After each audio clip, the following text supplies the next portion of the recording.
പഹൽഗാം ഭീകരാക്രമണം നടന്ന ബൈസരൺ വാലിയിൽ നിന്നും 4 കിലോമീറ്റർ അകലെയാണ് ഞാനിപ്പോൾ നിൽക്കുന്നത്. ഇവിടെ ഒരു മലയാളി സ്കൂൾ ഉണ്ട്.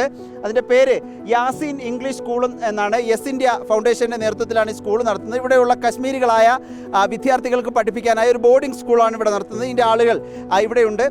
പഹൽഗാമിൽ ഭീകരാക്രമണം ഉണ്ടായപ്പോൾ എന്തായിരുന്നു പൊതുവിൽ ഇവിടുത്തെ ഒരു അവസ്ഥ?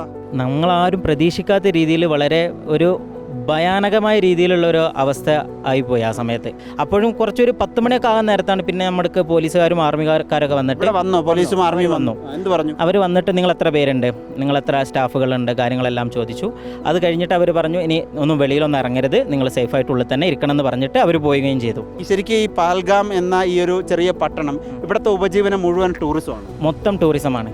എല്ലാം ടൂറിസത്തിലാണ് ഇവിടെ നടക്കുന്നത്. അവർ പോണികൾ, പിന്നെ ഷെയർ വെഹിക്കിൾസ്, അവരെ ടൂറിസ്റ്റുകളെ കൊണ്ടുപോവുക, എല്ലാം ഡിപ്പെൻഡ് ചെയ്യുന്നത് ഇവിടുത്തെ ഡെവലപ്മെൻറ്റ് വരെ കിടക്കുന്നത് ടൂറിസത്തിലാണ്. ശരിക്കും ഇവിടുത്തെ സ്ഥാപനം എത്ര വർഷമായി തുടങ്ങിയിട്ട്? ഇത് 3 വർഷത്തോളമായി നമ്മൾ റൺ ചെയ്യുന്നുണ്ട് ഈ സ്ഥാപനം.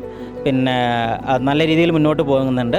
എവിടെയുള്ള കുട്ടികളാണ് പഠിക്കുന്നത്? ഇവിടെ ലോക്കൽ സൈറ്റിലുള്ള കുട്ടികളാണ് അധികം പഠിക്കുന്നത്.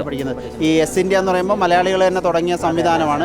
ഇത് എത്ര ജമ്മു കാശ്മീരിൽ ഒരുപാട് സ്ഥലം? ജമ്മു കാശ്മീരിൽ 43ഓളം സ്ഥലങ്ങളിൽ നമ്മുടെ സ്ഥാപനങ്ങൾ വർക്ക് ചെയ്യുന്നുണ്ട്, സ്കൂളുകളായിട്ട് വർക്ക് ചെയ്യുന്നുണ്ട്. ഇവിടുത്തെ കുട്ടികളെ പഠിപ്പിക്കുന്നുണ്ട്. വലിയൊരു മാറ്റമാണ് നമുക്കതിൽ കാണുന്നത്. 2007 മുതൽ ഞങ്ങളുടെ പ്രിയപ്പെട്ട എം ഡി ഷൗക്കത്ത് നഈം അൽ ബുഖാരി, അദ്ദേഹമാണ് ഇതൊക്കെ നേതൃത്വം നടത്തി മുമ്പോട്ട് കൊണ്ടുപോകുന്നത്.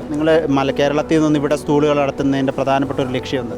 ഈ ജനതയെ ഒരു സമയത്ത് ആളുകൾ പേടിച്ചിരുന്ന ഒരു ഭാഗമായിരുന്നു കാശ്മീർ എന്ന് പറയുന്നത്. അതിൽ നിന്നും നമ്മളിവിടെ വന്ന് കണ്ടപ്പോൾ നമ്മെ സ്നേഹിക്കാൻ കഴിയുന്നതും നല്ല ഡെവലപ്മെൻറ്റും ഒരുപാട് പൊട്ടൻഷ്യലുള്ള കുട്ടികളാണ് ഇവിടെ ഉള്ളത്. അങ്ങനെ ഒരുപാട് മാറ്റങ്ങൾ നമുക്ക് കാണാൻ സാധിക്കുന്നുണ്ട്. ഇപ്പോൾ നമ്മുടെ യെസ് ഇന്ത്യ ഫൗണ്ടേഷൻ്റെ പല സ്കൂളുകളിൽ നിന്നും പഠിക്കുന്ന കുട്ടികൾ പിന്നെ IAS-ഉം KIS-ഉം എല്ലാം എത്തി ഒരുപാട് രാജ്യത്തിന് സേവനം അനുഷ്ഠിക്കുന്ന ഒരുപാട് നല്ലതായ വിഭാഗത്തിലേക്കൊക്കെ ചേരാൻ സാധ്യതയുള്ള കുട്ടികളെ മാറ്റുക എന്നുള്ളതാണ്. അത് മെയിൻ ദൗത്യമാണ് നമ്മുടേത്. നമ്മൾ ഈ കാണുന്ന ഈ വഴി ഒരു 4 കിലോമീറ്റർ മുന്നോട്ട് സഞ്ചരിച്ചാൽ ബൈസരൺ വാലിയിലെത്തും. ആ സമയത്ത് വലിയ ഭീതിജനകമായ സാഹചര്യമായിരുന്നു എന്നാണ് ഇവർ തന്നെ പറയുന്നത്. ഏതായാലും ഇനി ഇതൊക്കെ എന്ന് മാറി വരും എന്നൊരു സാഹചര്യവും ഒരു ആശങ്കയുമാണ് ഇവിടുത്തെ പ്രദേശവാസികൾക്കുള്ളത് എന്നാണ് ഈ മലയാളി സ്കൂളിലെ അധ്യാപകരും അതിൻ്റെ അധികൃതരും പറയുന്നത്. പഹൽഗാമിൽ നിന്നും വീഡിയോ ജേർണലിസ്റ്റ് മനു ബാലകൃഷ്ണനൊപ്പം റിപ്പോർട്ടർ ആദിൽ പാലോട്, റിപ്പോർട്ടർ കശ്മീർ.